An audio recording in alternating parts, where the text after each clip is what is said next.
Guys, it is time to nerd out with me on this week's Florida I can't even say it. Florida Treasure Coast Market Update. Let's go. You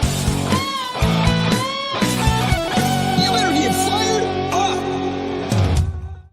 It's a tongue twister, baby. I can't get it out. Florida Treasure Coast Market Update. You know what it is? I've been working on my website, findafloridahost.com, with GoDaddy, moving it over to a different system we're working with. And so findafloridahost.com has probably been said by me about 137 times in the last 24 hours. So yeah, tongue tie happens. It's okay. So we're going to nerd out today. What are we nerding out on? I want to show you the statistics from our local Port St. Lucie market, right? This is not Tampa. This is not Georgia. This is not nationwide. This is Port St. Lucie. And we're looking at single family homes only, meaning we're not looking at townhomes. We're not looking at condos. We're not looking at manufactured homes. This is single family homes only, okay? And I'm not, well, I will give you my opinion, but I want to show you actual data so you can see what's actually happening. What I see a lot of is people listening to, that's not what I want to show. News stories, and they look at the news stories and they think, oh, this has got to apply to me. And it doesn't apply to you, right? So I want to make sure that you can see this stuff and you can see it with your own eyes and you know exactly what's going on in our market. Okay, it's this guy right here. Boom, there we go. Okay. So this is Port St. Lucie single family homes, and you can see this is from the far left here. This is January, first Monday of the month. This is February, March, April, May, June, July. And we've got what? 1, 2, 3, 6, 9, 11 different stats that we're tracking. And I kind of break it down into the top 4, then the next 4, and then the next 3. So let's work on these 4 first right here. Okay. These are active properties on the market right now. So you can see back in January, there were 1,388, this top left cell here, properties on the market for sale.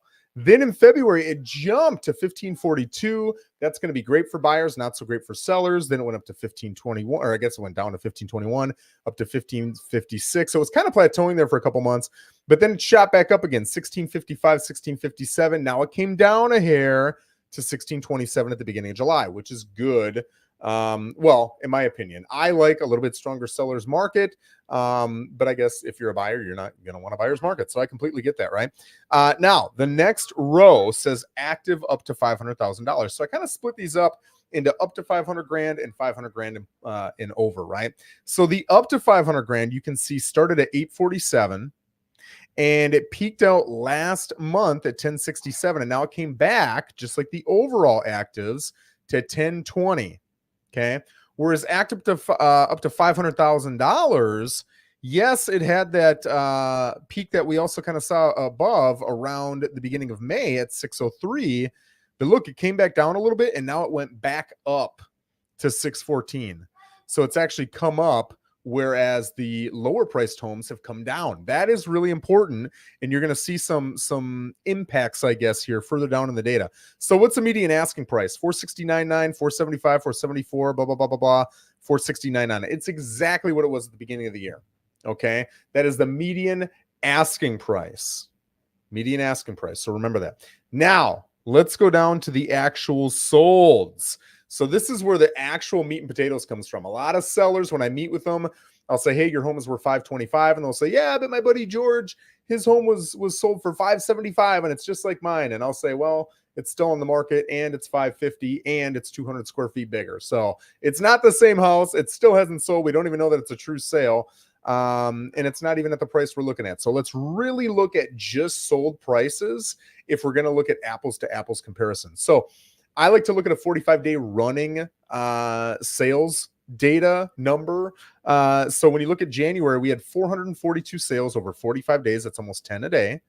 And then we moved to February. We hit the very bottom, which was 311. Came back up to 414 the next month, 524, 624. We're looking good. But then it kind of pulls back, 601, 590. Okay, so is this a trend or is this just 2 months of something weird, right? Maybe the snowbirds left for the summer. Well, let's look up to 500 grand. Okay, we kind of peaked out again at 505, came back to 465, came back up to 476. We got a little bit of life here. Even though the sales in the last month went from 601 to 590, down 11, 500,000 and below came up 11. That's important to remember. Now, 500,000 plus peaked out last month at 140, but then it went down not only below last month, not only below May, but also below April's sales figures. That 500,000 plus range is taking a big hit right now. I'm not saying that the prices are like not skydiving, the opposite, spiraling. But what I am saying is it's a lot more challenging if you're not priced right to sell in that price point. So if you get a home for 600 grand, you're like, hey, Joe, let's sell for 625. It's a lot more challenging to do that in that price point than to have a home for 300 and say, hey, Joe, let's list it at 310. Your odds of selling that 300 at 310, it'll still probably sell for 300, but you'll get the offer.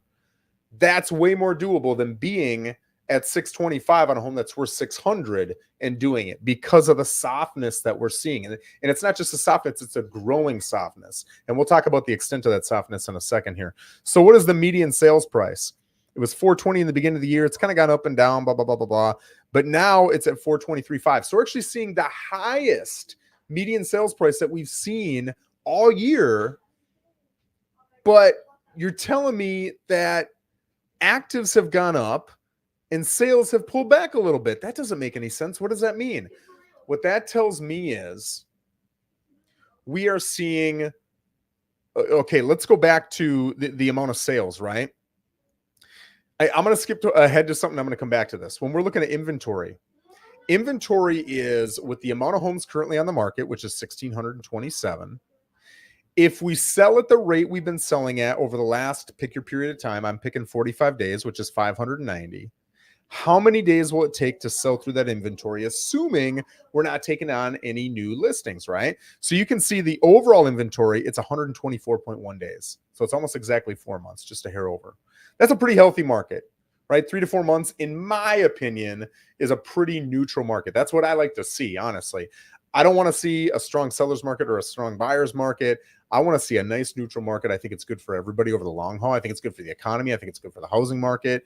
So I like it. I think that's healthy. But when you look up to 500,000, we're looking at 96.4, which has come down significantly since last month, right? 7 days. So a week cut off of inventory. But when you look at 500,000 plus, we've gone from 191 days, which is just over 6 months, to 234 days, which is almost 8 months of inventory.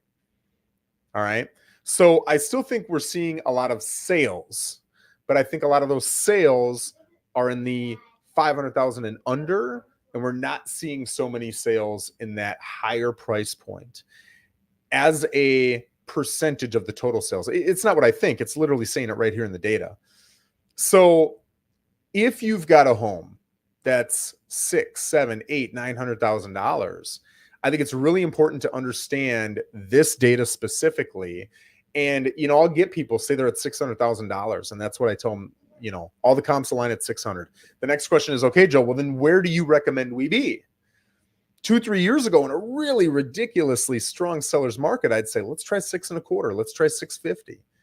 Even if you don't sell at 6.25, 650, you'll still attract offers because it's such a strong market. There's so few other competitive homes out there. You're going to get the offers. In this market, when you're looking at the softening, I really recommend that you need to be at that market price. And if prices do come down, which we haven't seen yet, but if we see that, you might even have to come a hair under. Maybe you want to be at 590, 595 on that. Now, I always say it's got to align with your motivation, because if you're the kind of person who says, hey, I'm 72 years old, I'm in great health, I can live here for another 10 years, it's just me, I'm single. If it sells, it sells. If it doesn't, it doesn't. And, could I use the money? Sure, but I don't need the money. I either get my 600 grand or I don't. Then I'd say stick it at 600 and just sit there, man. Let it, you already know. You know your odds of selling. You understand the inventory, as I just told you. I'm giving you my guess on the odds of selling. Do it.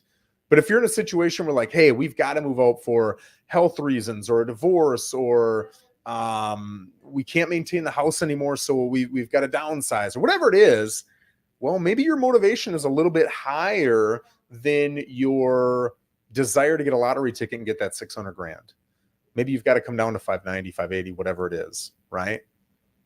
So that's a really important discussion for you to have with your realtor. Your realtor should be looking at this data. They should be communicating to you exactly what the market's doing. That doesn't mean you got to be higher, lower, or right on. It means your price should align with your motivation, right? What I tell one client who owns a $600,000 home will be different than what I tell another client who owns a $600,000 home based on their motivation. One I might tell you want to be at 590, and the other one I might say, let's try 620. Let's see what happens. And it's not that I'm changing that day, it's that their motivation has different results attached to it, right? So here's the data, guys. Hopefully this is helpful. If you are a buyer and you're that $500,000 plus range, and I'll tell you that's kind of it's a big grouping, right? Because there's a $501,000 home in here, and there's also a $1.2 million home in here. And I can promise you, if I were to break that down by, say, $100,000 price points, you would see that the 5 to 6 is much easier to sell in than the 900 to a million. The higher the price, the more challenging it gets, even in a good market. But these are great numbers to kind of see, especially to see over time, and just kind of say, okay, what are we doing, and are we being realistic with our numbers? So if you're in that lower price point, you should be selling. If you're not overselling, your price is too high, period. And you can blame it on, could the staging be better? Sure, the staging could be better, but if the staging was better, we could raise the price, which would probably be the price that you're currently at. But this is where you've said you're willing to stage it, right? So if you've staged it well, if you're marketing well, if you have a great realtor, if you're, if your realtor is banging on doors and marketing and doing Google pay-per-click ads and calling their sphere of influence and all these different things to get people in there, you're going to be doing well if you're priced right. If you're over $500,000 and you have a high level of motivation, like we need to get out of here ASAP, I really recommend you talking to your realtor and really digging into these numbers, fully understanding them and asking them, what is the realistic expectation on my part of selling at my current price? Is it likely I sell in the next month, 2 months, 3 months at this price? What are the odds? And they're going to be making it up, just like I'd be making it up, but they should have a very confident set of odds. I always share with people, hey, I think you got a 70, 80% chance at this price of selling in the next 90 days or whatever it is. You should get that out of your agent. They deserve, or you deserve it from them, and they owe it to you. So ask those questions. If you don't see confidence there, that means they don't know the data. And if they don't know the data, find another realtor. Find a realtor who knows the data, who knows the profession, who knows the industry, and who can communicate it clearly to you, because you deserve it.